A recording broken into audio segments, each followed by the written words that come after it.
Baik pemirsa Sukses Sultan TV, terima kasih masih terus bersama kami. Tentunya juga kami masih bersama Bang Iskandar nih. Tadi kita udah bahas banyak banget, kita mulai ngebahas ya apa sih MK itu, terus bagaimana kinerjanya dari segi audit yang ternyata saat ini Abang melihatnya ada satu kendala yang harus segera ditemukan. Masalahnya apa nih Bang? Betul. Ya, terus kemudian kan sudah ada pencopotan dari Ketua MK, saat ini sudah diganti, kemarin sudah dilantik juga ya Bang ya.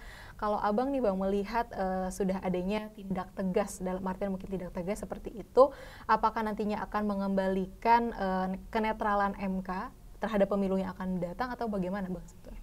Kalau kita belum menyentuh esensinya, hadiah dalam tanda kutip MK kemarin belum memenuhi kebutuhan yang sesungguhnya kok. Oke. Jangan-jangan bukan hanya ketuanya yang bermasalah kemarin kan? Oke. Kan jadi ada pemikiran berikut. Lalu kalau kita mengamini tanpa mengaudit, kan menjadi kebijakan sentralistik ini. Kenapa sih untuk presiden aja, cawapres aja, calon presiden dan wapres?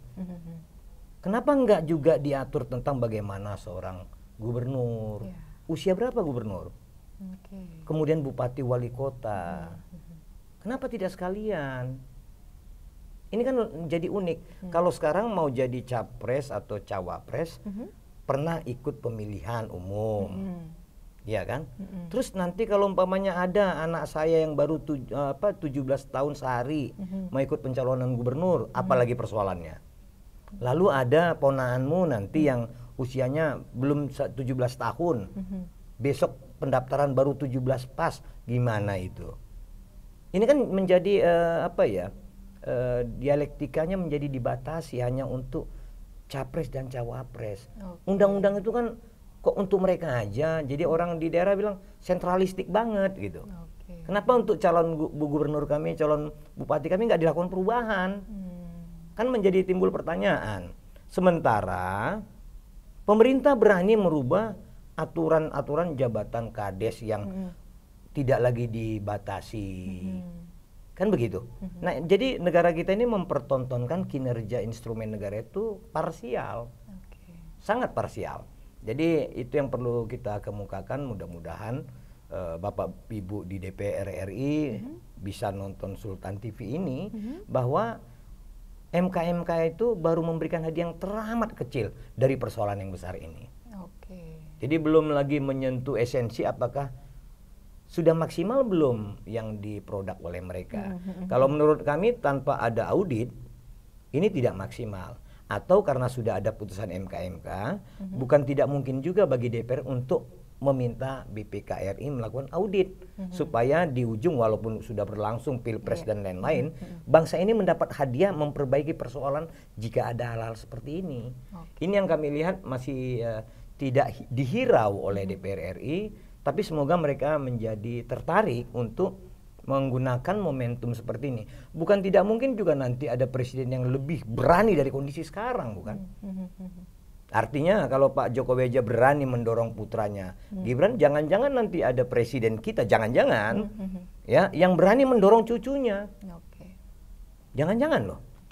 Nah, ini yang kita harus juga sikapi. Jangan nanti ada putusan MK lagi, kalau sekarang nomor 90 nanti mungkin nomor 900, isinya menyebut bahwa boleh umur 17 tapi PKPU-nya undang-undang Pilpres masih 40, gimana Mbak? Berarti kayak ini ya Bang, kalau misalnya kita ingin mungkin kalau teman-teman suka beli makanan yang ada hadiahnya tapi ada bintang di ujung. Iya, gitu. Nggak jelas gitu ya. Jangan apa ya seakan-akan dia sudah include padahal masih bisa dipertentangkan. Saran kita ya untuk putra-putri bangsa kita, karena ini kemarin dibatasi dengan segi usia ya. Ya memang konteksnya orang-orang milenial menjadi penerus bangsa kita. Tapi generasi, ya yang milenial. Tapi jangan orang-orang yang kolonial mengatur mereka untuk menjadi bersifat kolonial. Yang kita lihat di situ kok. Kita melihat bahwa memperjuangkan konsep milenial oleh orang-orang kolonial, tapi produk dan perilakunya dengan cara-cara kolonial juga. Ini yang terjadi, jadi nggak fair juga. Nah, saran kita supaya ini bisa ditelisik dengan sangat sempurna, hanya audit kinerja yang mampu melakukannya. Di luar itu namanya sentuhan politis, sentuhan humanis, sentuhan seakan-akan supaya disebut bijaksana. Lainnya tidak. harapan kami ini bisa dipetik, diproduk oleh DPR RI untuk menjadi hasil dari audit dengan cara menugaskan atau meminta BPK melakukan audit. Begitu dia, Pak. Oke. Nah, kalau misalkan Abang sendiri nih melihat saat ini kan kemarin sempat rame bahwa ini dianggap sebagai regenerasi. Penerus, tadi juga Abang notice di situ kan ada penerus gitu. Kalau misalnya menurut Abang sendiri, apa itu terlalu dangkal dianggap sebagai penerus karena terlihat terlalu dini, atau sebetulnya ada loh aturan-aturannya untuk dikatakan sebagai penerus gitu, Bang? Jadi gini, Al, ini penerus bangsa ini kita sepakat. Tapi kalau penerus hanya untuk Pak Joko Widodo, ya terlalu kecil bangsa ini kan. Ini untuk undang-undang ini untuk kemungkinan orang menjadi capres cawapres ini monggo untuk yang lebih muda. Tapi penerus apa? Penerus bangsa ini. Nah, kalau sekarang dijustifikasi bahwa penerus presiden sebelumnya untuk ke berikutnya terlampau kecil ya, cetek ya cara berpikir kita. Kita berharap dijustifikasi lebih kuat lagi, nggak apa-apa aturan ini. Artinya lebih detail. Usia bila perlu tidak lagi 40 tapi sudah pernah, nggak perlu. Tapi di luar aja 30, bila perlu 18 tahun. Kan udah dewasa. Nah sekalian gitu. Kalau ini kan masih semi hermaprodit ya, kayak banci gitu. Karena kayak cacing itu kan jantan betina satu tubuh. Nah ini kan satu tubuh usia 40 atau yang pernah ikut pemilihan. Iya, betul. Tidak disebut pemilihan ini apa? Apakah pilpres atau pileg? Nggak disebut kan? Apakah hanya bupati dan wali kota dan gubernur? Terus DPRD-nya itu makanya timbul gugatan kemarin lagi. Nah jadi tidak sesederhana itu juga untuk menyebut bahwa ini untuk penerus bangsa ini, karena aturannya masih terpaksa kok. Ini masih ukurannya sebenarnya S dipaksa-paksain walaupun M tapi yang dipakai S gitu. Nah gitu dia, ini contoh. Nggak fit ke badan ya? Nggak sesuai dengan bentuk yang sesungguhnya. Jadi masih manipulasi ini, masih bukan yang sesungguhnya dia, Mbak. Esensi ini lahir dalam keadaan dadakan, tidak sesuai dengan harapan, dibuat oleh karena hal-hal yang tidak lazim, ya kan? Jadi susah untuk meyakini bahwa ini adalah untuk kebaikan bersama. Belum bisa kita terima bahwa ini untuk kebaikan bersama walaupun diproduk oleh Mahkamah Konstitusi sekalipun. Mungkin karena esensinya yang dadakan tuh jadi kali, Bang. Ya kalau sambal dadakan boleh lah ya, tapi kalau namanya peraturan undang-undang kemudian PKPU-nya dadakan, kenapa nggak sekalian aja kita sambal dadakan aja, lebih nyaman kan? Udah mendingan ini nggak ada sambal dadakan, karena tidak sesederhana ini bernegara. Jadi tapi sudah terjadi, Al. Kita berharap agar DPR menggunakannya untuk pembelajaran bagi bangsa ini. Termasuk tentu pembelajaran bagi DPR itu sendiri. Ternyata produk mereka bisa diutak-atik oleh lembaga lain kan ini sebenarnya. Sebenarnya sudah 1-0 kalah DPR oleh MK untuk tentang capres cawapres ini. Begitu dia, Al. Tadi kan di awal Abang notice ada yang namanya nabrak operasionalnya.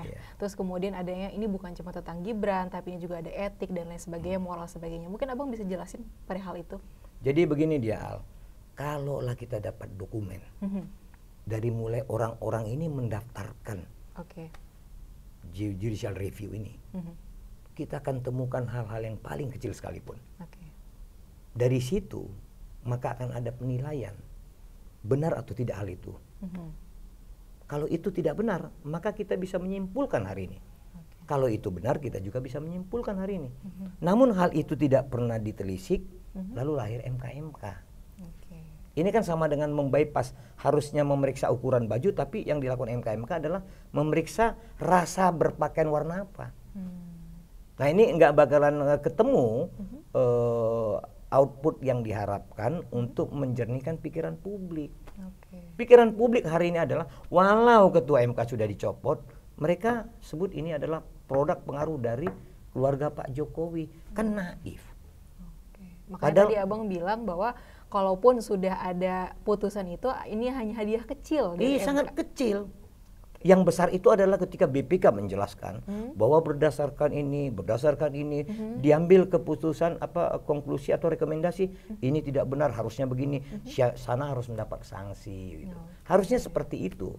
Tidak sekedar bahwa sanksinya karena diduga memotivasi, meyakinkan sesama hakim konstitusi maka ketuanya dicopot. Jangan gitu. Supaya ada juga pemikiran kalau memang ini suatu saat bisa saja menjadi baik, persepsinya baik, ketika umpamanya ternyata tidak seperti yang diduga publik bahwa Gibran nggak jadi, bisa jadi kan. Atau Gibran jadi kan bisa jadi. Nah jadi yang kita mau ingin adalah yang terjadi di MK ini kita tahu nggak sih? Kita belum ada yang tahu. Jangan-jangan di antara hakim konstitusi itu malah tertawa melihat produk MK itu. Sebenarnya bukan itu yang terjadi, kan bisa jadi. Jadi kan kita tidak mau terjebak lah. Kalau kami Indonesian Audit Watch hanya satu, sepanjang itu bukan dari produk audit, kami agak sulit untuk meyakininya. Contoh yang paling kecil kemarin aja kasus BTS kami ragukan auditnya kok, ternyata benar. Kerugiannya cuma 2 triliun. Tapi ngomong-ngomongnya hanya sampai 8 triliun. Itu saja yang diaudit. Kami mengatakan kami ragu. Nah, jadi itu kita bukan mau mendiskreditkan atau mendistorsi. Ya hak semua warga negara. Betul. Asal dilakukan dengan cara-cara yang halal. Kemudian instrumen negara semua setuju, mengamini gitu kan. Ini kan enggak, caranya sepertinya halal. Lalu ternyata ada instrumen negara lagi mengatakan itu tidak benar, lalu banyak gugatan ikutannya, lalu banyak keresahan-keresahan. Kan akhirnya kita bilang ini apa yang terjadi gitu. Apalagi kan kalau nggak salah malam ini ada pengumuman untuk nomor urut presiden nih Bang. Nomor urut kan bagi kami jadi begini. Ya silahkanlah itu dilakukan mereka. Tetapi ada yang belum selesai di tengah-tengah bangsa ini. Nah itu gimana tuh Bang yang belum selesai itu? Justru akhirnya kan udah tinggal deket banget nih waktunya. Nah ini yang menurut kami akan menjadi hutang instrumen negara kita. Baik itu pemerintah, baik itu DPR, baik siapapun, baik MK, baik KPU nantinya. Ini akan menjadi hutang besar. Menurut hemat kami ya, publik tetap tidak percaya MK. Publik tetap tidak percaya karena tidak fair bagaimana menilai perilaku MK itu. Belum sempurna kok. Kalau saran kami yang seperti tadi, audit. Pun sudah terselenggara atau berjalan mekanisme penomoran, kampanye nggak apa-apa, tapi ada produk yang kita terima bersama, yang seperti ini. Pun kita juga nggak setuju bahwa produk audit itu akan membatalkan yang sudah berjalan. Enggak, kita nggak setuju. Tapi ada yang kita pahami, ini loh yang terjadi. Seperti ini gitu. Jadi kita ini faktual memahami sesuatu. Case-nya kita tahu gitu, nggak cuma maju aja, tapi kita nggak tahu di belakangnya seperti apa. Benar Al, kita dapat pembelajaran lah bahwa kalau begini seperti ini, kalau asumsi ini menjadi demikian, baiknya seperti ini. Jadi kan enaken gitu. Kita menjadi tidak malu berbangsa bernegara, begitu Al. Tapi kalau misalkan berita ini kan tadi Abang juga melihat, Abang juga notice kalau misalnya orang luar tahu nih kita diketawain gitu karena ngelihat kok sistem Indonesia begini banget gitu Bang. Kalau misalkan dilihat dari negara-negara luar kan ada Bang yang Perdana Menterinya usianya masih muda tuh.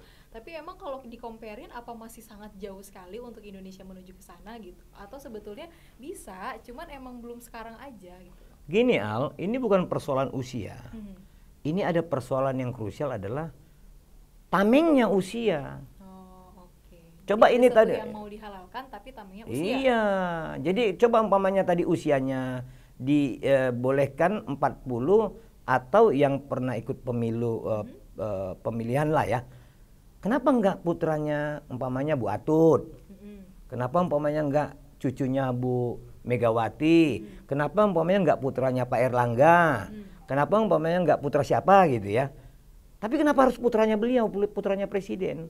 Belum ada di muka bumi ini dari presiden ayahnya langsung generasinya besoknya langsung dia, belum ada. Jadi ini pertama di Indonesia memang menjadi unik. Dan ini menjadi suatu hal yang baik sebenarnya, menjadi pengalaman bahwa kenapa ini terjadi itu soal lain. Tapi terjadi loh gitu. Nah, bukan kita bilang tentu menang, ya memang belum tentu menang. Tapi kan bisa jadi menang. Nah, jadi opportunity ini yang kita harus lihat bagaimana mencermatinya. Jadi ini mohon maaf bagi kami yang diaudit, ini bukan usia. Ini bukan usia. Ini mensiasati usia, Al. Ini mensiasati usia. Mensiasati usia oleh orang yang mempunyai power, orang yang mempunyai peluang besar untuk melawan itu. Makanya ada ungkapan-ungkapan seperti biasa kan, mahkamah keluarga. Kenapa? Kan nggak bodoh juga publik, netizen kita itu kan cerdas. Dikait-kaitkan, sebenarnya nyindir, ya kan? Karena mereka tahu dan terbukti. Sarkas ya, Bang, ya? Ya, sarkas lah. Dan ternyata yang menggunakan kan benar. Jadi netizen itu tidak salah. Benar sekali. Netizen plus 62 sangat benar. Berarti kalau mau ada apa-apa nih emang harus punya orang dalam ya, Bang, ya? Jadi memang rezeki orang-orang muda bisa jadi tergantung MK juga. Bisa jadi kan? Nanti kita lihat aja nanti ini bupati-bupati, wali kota atau anggota DPR bisa nggak 18? Coba nanti ada yang nggak menggunakan MK untuk itu? Kemungkinan ada kali, Bang, ya? Karena ini sudah ada, itu peluangnya jadi lebih besar. Kan ada gunanya juga upaya memaksakan ini. Ada gunanya juga, Al. Tapi ya harapan kita tadinya rasa bijaksana itu adalah tidak digunakan peluang itu. Diberikan kepada yang lain umpamanya, kalau Al, mangga gitu kan. Tapi kan tidak terjadi. Maka menurut hemat kami masih dari luar melihatnya, usia itu adalah dalih. Dalih aja gitu dia. Mengatakan bahwa ini untuk orang muda. Kita enggak juga alergi ke orang muda. Loh enggak, saya punya anak orang muda kok. Mana mungkin saya punya anak lebih tua dari saya kan. Tentu kita akan mempersiapkan juga. Tapi kan bukan untuk anak saya loh, Al. Untuk anak teman saya, untuk anak orang lain, untuk anak netizen Indonesia. Kenapa itu tidak terjadi? Kenapa harus untuk anak saya? Begitu saja. Closing statement-nya nih, Bang. Kita berharap tidak ada lagi pemimpin kita yang seberani ini. Terlalu berani. Yang kami takut adalah rasa sakit hati terhadap orang-orang yang dirugikan dari tindakan ini. Yang kami takutkan itu. Karena bagaimanapun bangsa kita ini, peradaban kita, sejarah kita penuh darah dan api. Makanya banyak pengamat bilang jangan sampai terjadi kekacauan, kemarahan. Kalau ini sampai berwujud berbeda di kemudian hari, kita akan menyesal bersama-sama. Termasuk orang yang mengkondisikan kondisi ini. Harapan kita itu tidak terjadi. Semoga para pemimpin kita baik di level manapun, di institusi manapun, saling memaafkan lah. Kalau ini sudah berjalan seperti demikian, kita membutuhkan orang-orang yang bijak, baik dia ketua umum partai maupun bukan ketua umum partai, maupun pemimpin negara maupun ex pemimpin negara seperti Pak SBY dan lain-lain. Kami harap bijaklah nanti. Jangan ada saling dendam, jangan saling melampiaskan kesalahan, jangan sampai ngojok-ngojok, begitu. Jangan sampai demikianlah di kemudian hari. Mungkin itu jauh dari kami. Iya. Terima kasih, Bang. Terima kasih, sama-sama.